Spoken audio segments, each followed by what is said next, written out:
ওয়াজ মাহফিল, ওয়াজ মানে ভালো কিছু কথা, নসিহত, উপদেশ। মাহফিল মানে যেখানে বলা হয়, করা হয়। তো যেখানে ভালো কথা বলা হয়, নসিহত করা হয়, সেটাই ওয়াজ মাহফিল।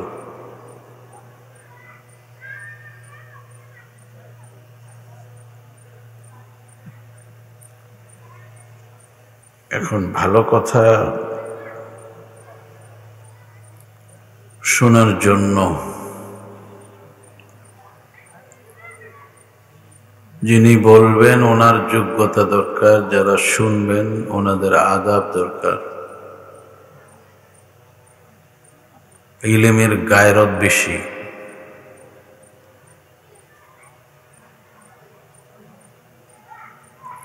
ইলম গায়রতওয়ালা জিনিস।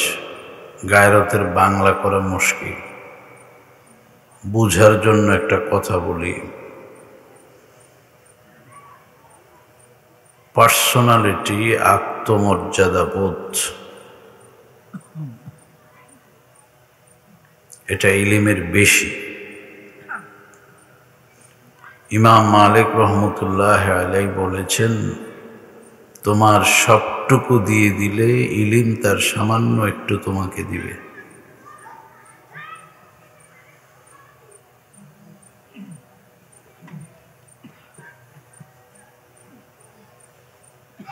দেখেন না, বাড়িতে আসে না, আসতে পারে না, ছুটি পায় না,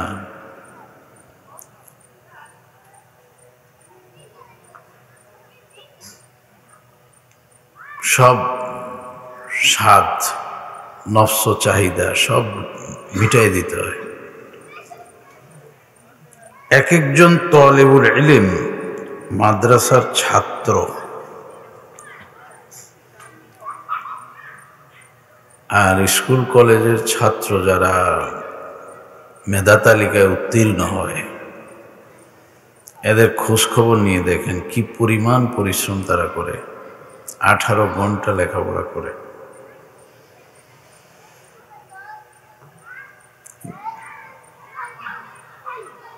তো ইলম তো এটা শেষ নাই, এটা শিখাই লাগে, বলাই লাগে।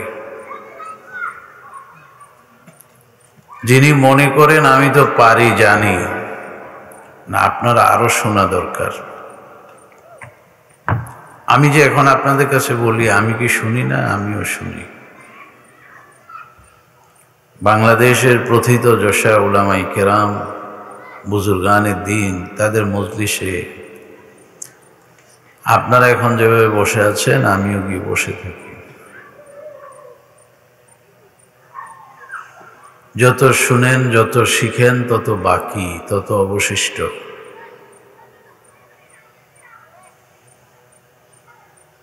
আর বাংলাদেশের একজন প্রথিতযশা আরবি সাহিত্য, বাংলা সাহিত্যের পুরুধা,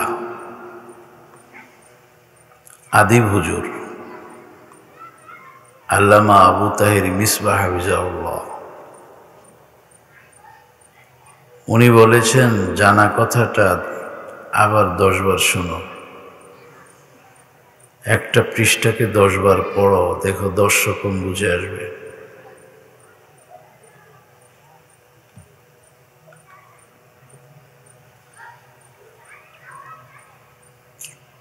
এখন মানুষ বলে আমরা তো জানি, পারি, কি দরকার?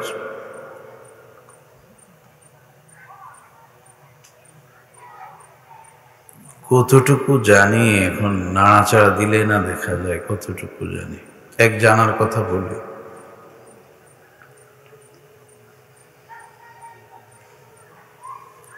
বাড়ি থেকে বের হয়ে গেলে আমি মুসাফির হব যদি আমার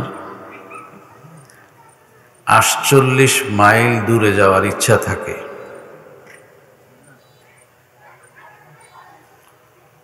মাইল আর কিলোমিটার ব্যবধান আছে, এই জন্য 77.5 কিলোমিটার পথ অতিক্রম করব, এই নিয়তে আমি বের হলে আমি মুসাফির, এটা আপনি জানেন।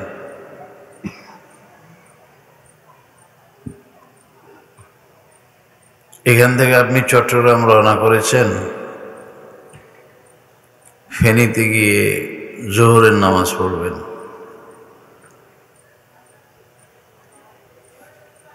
আপনি জানেন মুসাফিরের জন্য 4 রাকাত বিশিষ্ট ফরজগুলি 2 রাকাত হয়ে যায়, কসর। আপনি দেখলেন এক মসজিদে জোহরের নামাজ জামাত চলছে, আপনি ওখানে ঢুকছেন নামাজ পড়ার জন্য। এখন চিন্তা করলেন জামাত যখন হচ্ছে জামাতেই পড়ি। এখন জামাতে শরীক হয়ে গেলেন, ইমাম সাহেব 2 রাকাত শেষ করে তাশাহুদ পড়ে উনি যখন দাঁড়িয়ে গেছেন, আপনি বসে আছেন। আমি তো একদম বাস্তব বলি, আমি একজন পেয়েছি এরকম ঢাকাতে। আমার পাশে উনি নামাজ পড়তেছিলেন, তো উনি 2 রাকাত পড়ে বসে আছেন। তাশাহুদের পরে দুরুদ শরীফ মাসুরা পড়ে উনি নিজে নিজে সালাম দিয়েছেন। তো নামাজের পরে আমি বুঝে গেছি সমস্যাটা। তো ওনাকে জিজ্ঞাসা করলাম, ভাই আমার মনে হয় আপনি মুসাফির। উনি বললেন যে হ্যাঁ, আপনি তো বুঝে গেছেন, আমি তো মনে করছি আপনি বুঝবেন না। তো কি বুঝে গেছি? এই যে আমি 2 রাকাত পরে সালাম দিয়ে বসে রয়েছি, আপনি বুঝে গেছেন আমি মুসাফির। আমি বললাম, ভাই আপনার নামাজ তো বড় বিপজ্জনক নামাজ পড়লেন, আপনি বড় বিপজ্জনক নামাজ পড়লেন আপনি। তিনি বলল কি? আমি বললাম যে মুসাফিরের জন্য তো 4 রাকাত বিশিষ্ট ফরজগুলো 2 রাকাত ঠিক আছে, কিন্তু মুকিম ইমামের পিছনে ইক্তেদা করলে, স্থানীয় ইমামের পিছনে ইক্তেদা করলে নামাজ 4 রাকাতে পড়তে হয়। আমি তো এই কথা জানি না। তা আমি জানেন তো? জানি না তো, আমিও জানি না, কিন্তু নিজে নিজে যে বুঝেন এটাই না সমস্যা, যে আমি জানি। এই হলো আমাদের সমস্যা, একটা জানি আর একটা জানি না, একটা জেনেই যে লম্পজম্প দেই। আরে আল্লাহ,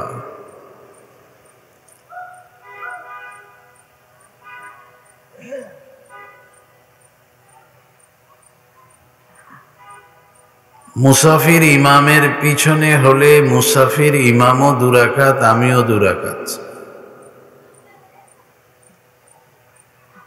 মুকিম ইমামের পিছনে হলে আমি 4 রাকাতে পড়তে হবে।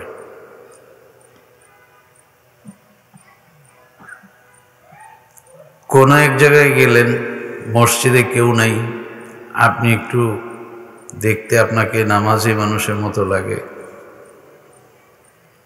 তো 2-4 জন মুসল্লি বললেন যে হুজুর আপনি যেহেতু আসছেন, আজকে আমাদের ইমাম সাহেব আসে না, আপনি একটু নামাজটা পড়াই দেন। আপনি বললেন, ভাই আমি তো মুসাফির। এটা আমি বলি, এটা হলো ঢাকা বাংলা বাজার। আমি এক মসজিদে অপেক্ষায় ছিলাম জোহরের নামাজের। হঠাৎ ঘোষণা করা হয়েছে ইমাম সাহেব আসবে না। ওখানে 3 ওয়াক্ত নামাজ জামাতে হয়, মার্কেট মসজিদ তো।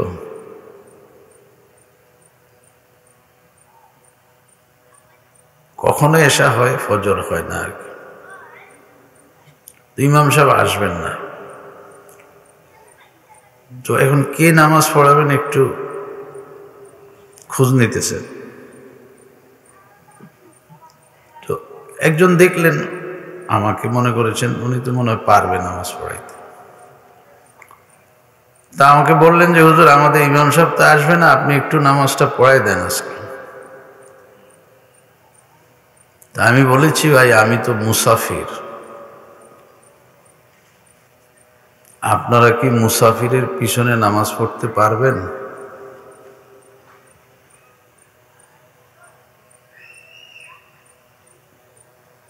ওনারা আমারে বকাঝকা দিলেন কতক্ষণ। ওনারা এটার অর্থ কি বুঝেছেন জানেন? এটার অর্থ বুঝেছেন, আমি সফর করে ক্লান্ত, আমি নামাজ পড়াতে পারবো না, এই জন্য আমাকে একটু বকাঝকা দিয়েছেন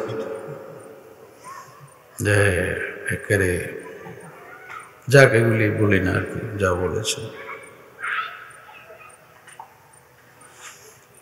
এটা কঠিন, তো অনেক কঠিন না? আমি 2 রাকাত, আমাকে যদি ইমাম বানায় তারা, তো আমি কি করব? আমি 2 রাকাত পড়ে সালাম দিয়ে থাকবো।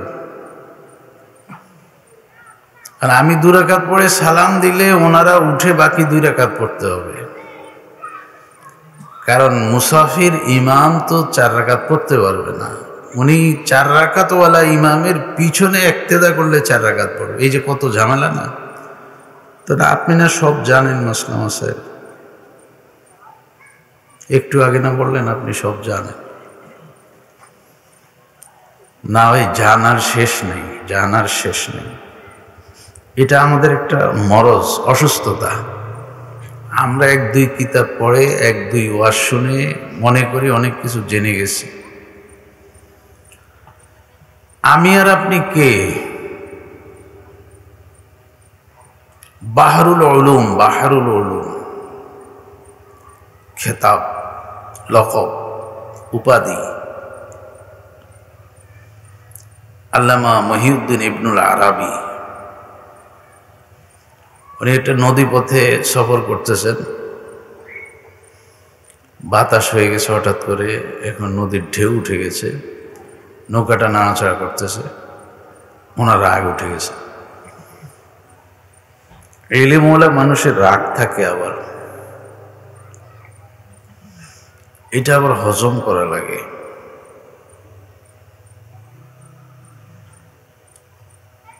ওনার রাগ উঠে গেছে, উনি পানির লক্ষ্য করে গরম এক কথা বলে ফেলেছেন। বলেছেন, এ নাচানাচি করো কেন? তোমরা পানির সাগর না? তোমরা দেখো না আমি যে এলেমের সাগর তোমাদের উপরে? বন্ধ করো নাচানাচি। তো এই ধরনের কথা, এটা তাও ছোটখাটো কারো কাছ থেকে শুনিনি,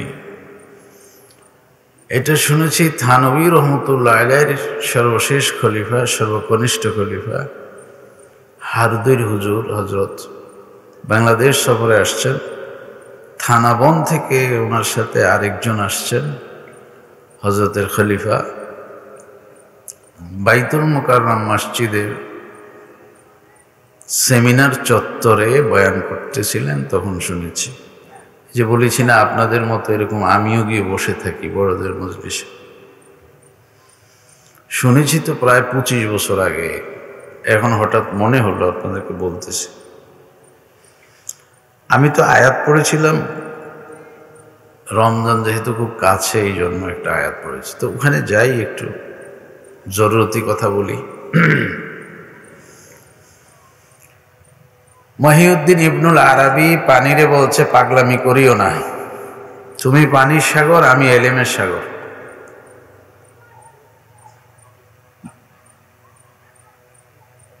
তো এই ধরনের কথা আল্লাহর কাছে পছন্দনীয় না। নবী মূসা আলাইহিস সালামকে আল্লাহ ছেড়ে দেন নাই, ছেড়ে দেন নাই আদাবের সাথে বলা, মানে ওনাকে দিয়ে গোটা উম্মতকে, জাতিকে শিক্ষা দেওয়া, তালিম দেওয়া আল্লাহর উদ্দেশ্য ছিল। নবী মূসা আলাইহিস সালামকে আল্লাহ একই কথা জিজ্ঞাসা করেছেন, এই মুহূর্তে কে? তো ওনার বলাও ঠিক আছে, কোনো ভুল নেই। উনি বলেছেন, আমি যেহেতু নবী, এখন আমি বড়। তো আল্লাহ বললেন যে না, আপনার থেকে তো বড় একজন আছে এখানে, উনি অনেক কিছু জানে। বাস মূসা আলাইহিস সালাম, এইটাই হলো নিয়ম। মূসা আলাইহিস সালাম বললো যে আমি তো ওনার কাছে যাবো ইলম শিখার জন্য। কোথায় থাকে? তা আল্লাহ ঠিকানা দিচ্ছেন, 2 নদীর মিলনস্থল, 2টা সাগর যেখানে মিলে গেছে, ওখানে গেলে হয়তো ওনার সাথে দেখা হয়ে যাবে। এরপরের ঘটনা তো আপনারা শুনেন আলেমদের কাছ থেকে, আমার পয়েন্টটা বলা দরকার ছিল। সূরা কাহফের ভিতরে লম্বা করে এই মূসা আলাইহিস সালাম আর খাজির আলাইহিস সালামের ঘটনা বর্ণনা করা আছে। তো মুহতারাম,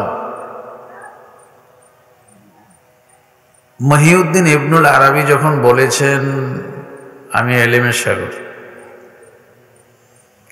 তখন আল্লাহ ওনাকে বুঝাইতে চাইছেন, আমি তোমাকে এলেম দান করেছি, ঠিক আছে, তো বলা তো ঠিক না,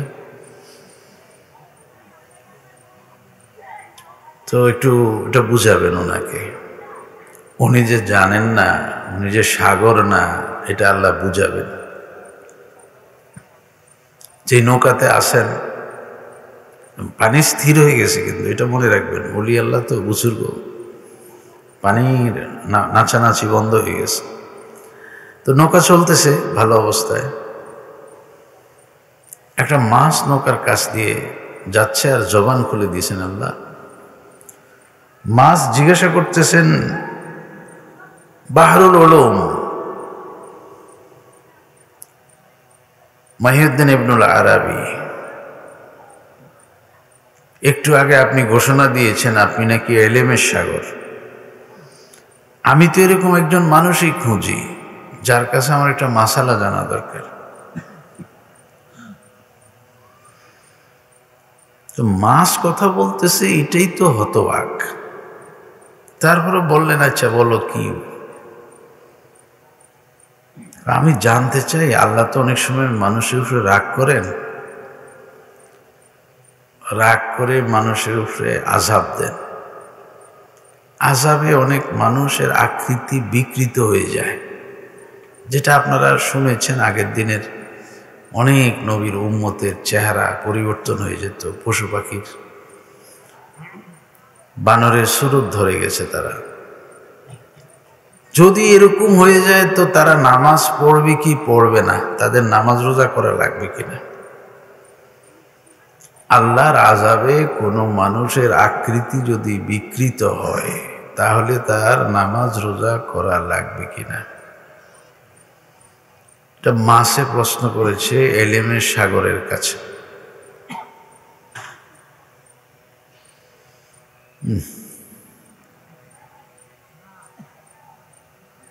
মহিউদ্দিন ইবনুল আরবি বললেন যে আমি তোমাকে প্রশ্নের উত্তর দিব তো দূরের কথা, আমি এই প্রশ্নই শুনি না।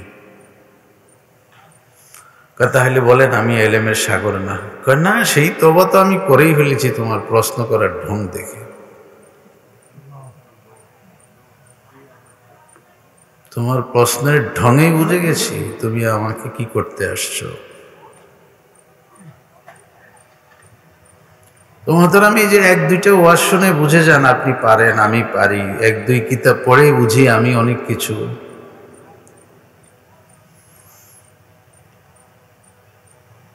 ওই কথাটাই ভালো, শিক্ষার শেষ নাই, দোলনা থেকে মৃত্যুর খাট পর্যন্ত। তা আমরা এরকম একটা শিক্ষার মজলিসে বসেছি। আমি এখন বলতেছি আমি বড় কেউ না, আর এটা বুঝার জন্য আপনাদেরকে বলি, যে বলে সে বড় না। আমরা তো তিন ভাই, আমার বড় দুজন, অনেক বড় বড় মানুষ ওনারা। আপনারা ওনাদেরকে খুব চিনেন, আমাকে অত বেশি চিনেন না।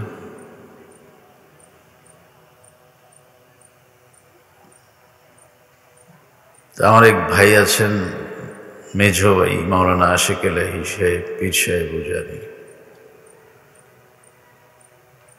তো আমরা কোথাও এক জায়গায় কয়েকজন বসে আছি চেয়ারে। তো উনি আসছেন দেখে আমরা চেয়ার থেকে দাঁড়িয়ে গেছি। তো এখানে আমাদের মধ্যে একজন মাজুর ছিলেন যিনি নিচে বসতে পারেন না, উনি এসে নিচে চাদরে বসে গেছেন, অন্যান্যরাও চাদরে বসে গেছেন, একজন মাজুর বসতে পারেন না। তো এখন উনি দাঁড়িয়ে আছেন। হুজুর বললেন যে বসেন, আপনি চেয়ারে বসেন। তখন হুজুর বলেছিলেন যে চেয়ারে বসলে বড় হয় না, আপনি মনে করছেন চেয়ারে বসে গেছেন, এত মানুষের সামনে আপনাকে কেমন দেখা যাবে? না, চেয়ারে বসলে কি বড় হয়ে যায় নাকি?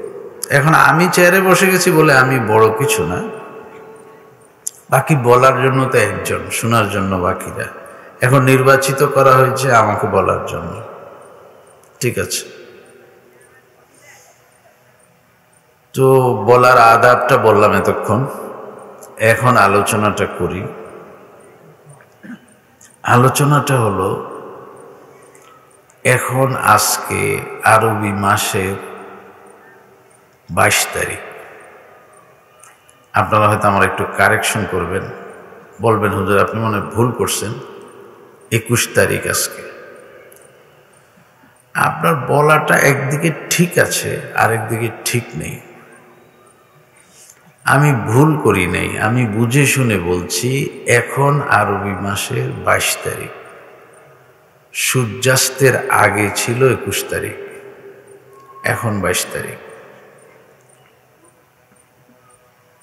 ইংরেজি মাসটা অবশ্য এখনো পরিবর্তন হয় নাই। আপনারা বলেন এটা কোন সময় পরিবর্তন হবে? এটা আপনাদের থেকে নেওয়ার আমার একটা উদ্দেশ্য আছে। শুধু মাসের হিসাবটা বলার সময় মাসের তারিখ পরিবর্তন শুধু ইংরেজি মাসের, যেহেতু এটা আন্তর্জাতিক একটা টাইম হিসাব, এটা আপনি 12টাই বলেন, তবে সব জায়গায় 12টা বলিয়েন না। এটা বুঝেন কি জিনিস। এর মধ্যে একটা কথা জিজ্ঞাসা করি, এশার নামাজ পড়া যায় কতক্ষণ? বলেন, বলবেন কিছু? বলবেন না, ভিতরে ভিতরে জপতেছেন একটা জিনিস। আমাদের মধ্যে 80% থেকে 90% মানুষকে জিজ্ঞাসা করলে বলে এশার নামাজ পড়া যায় 12টা পর্যন্ত। এই জায়গাটাতে আমি আপনাকে একটু কারেকশন করব। রাত্র 12টায় তারিখ পরিবর্তন হয়, এটা বলেন। যদিও এটা সঠিক না, তারিখ পরিবর্তন হবে সূর্যাস্তের সাথে সাথে। গোটা দুনিয়ার তারিখটা তার আপনি নাড়াচাড়া করতে পারবেন না, এই জন্য বললাম যে এটা থাক। কিন্তু অন্যান্য হিসাবের বেলায় 12টা বলবেন না। এই কথাটা কি হবে এটা বলি নেই। ইশারের নামাজ 12টায় শেষ হয়ে যায় ওয়াক্ত, এই কথা বলা ঠিক না। দুটো ঠিক না, মনে রাখবেন। ইচ্ছা করে এশারের নামাজ 12টার পরে নিয়ে যাওয়া ঠিক না।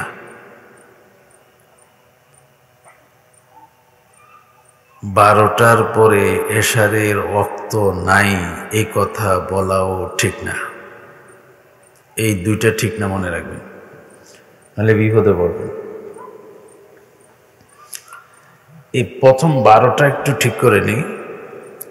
কখনো এশারের নামাজের শেষ ওয়াক্ত 12টা বলবেন না, বলবেন অর্ধরাত্রি, নিসফু লাইল। হাদিসের ভাষা নিসফু লাইল।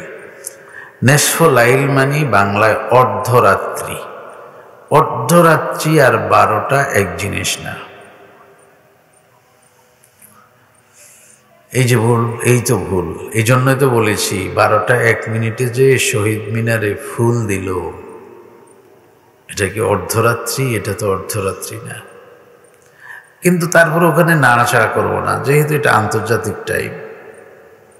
ওটা কারেকশন করতে গেলে অনেক সময়, ওই টাইমে ওই জায়গাতেই থাকো, কিন্তু আমাদের ইবাদতের ব্যাপারে এখানে আমরা সতর্ক। নিসফু লাইল যেটা, অর্ধরাত্রি যেটা, এটা 12টা না। এটা হিসাবটা আপনাকে দিয়ে দিয়ে আপনি করবেন। সূর্য অস্ত যায় যখন, তখন থেকে নিয়ে সুবহে সাদেক পর্যন্ত এই সময়টাকে 2 ভাগ করবেন। দুই ভাগ করা মানে 12 ঘন্টা, 11 ঘন্টা, 13 ঘন্টা যাই হয়, সময়টাকে দুই ভাগ করবেন।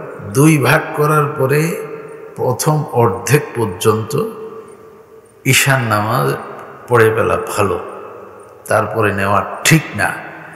তবে নাই কথা বলাও ঠিক না। আচ্ছা,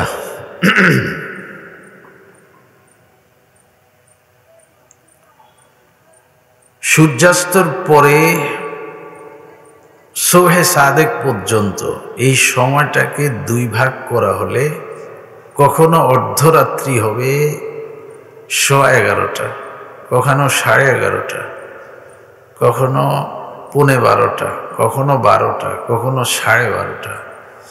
এক এক ঋতুতে এক এক মাসে কখনো রাত বড় হয়, কখনো দিন ছোট হয়, কখনো দিন ছোট হয় রাত বড় হয়। সারা বছর 12টা বলে যাবেন এই অধিকার আপনার নেই। এই জন্য আপনি বলতে হবে অর্ধরাত্রি।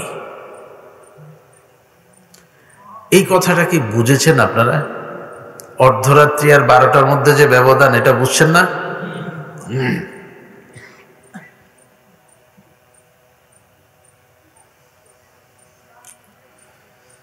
এবার আসেন এই কথাটা একটু ক্লিয়ার হোক। আসলে এশারের অর্থটা কি?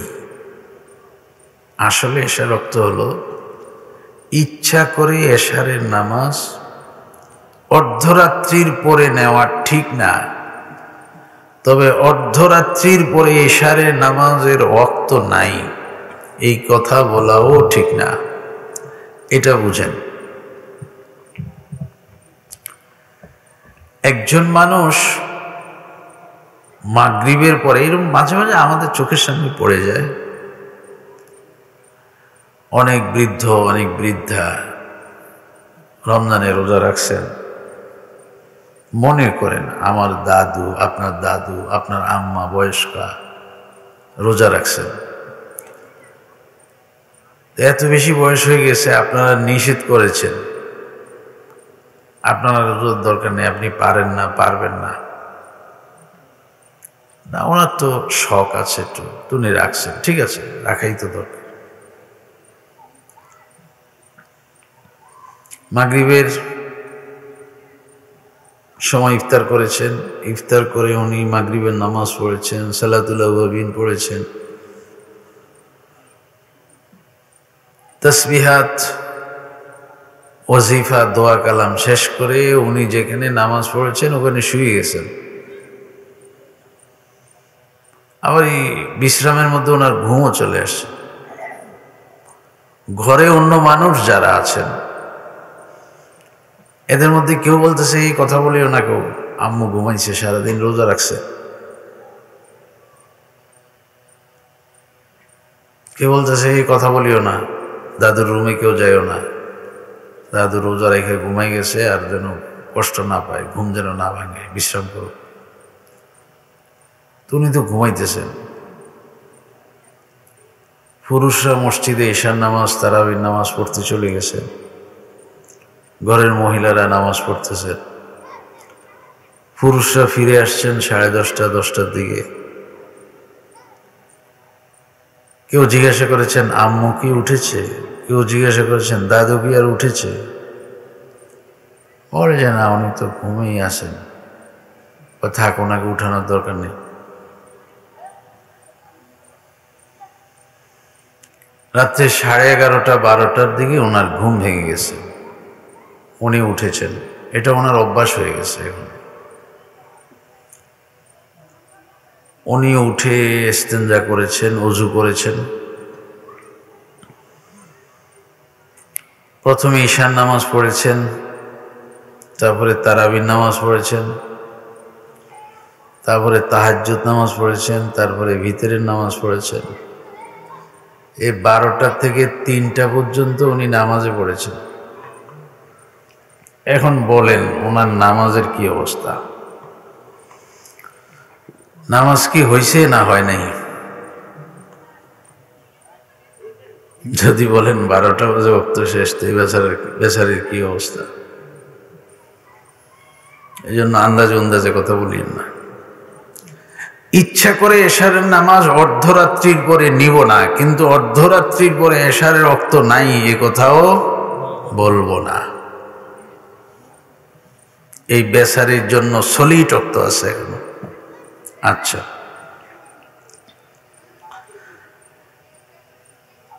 একজন মানুষ বালেগ হয়েছে,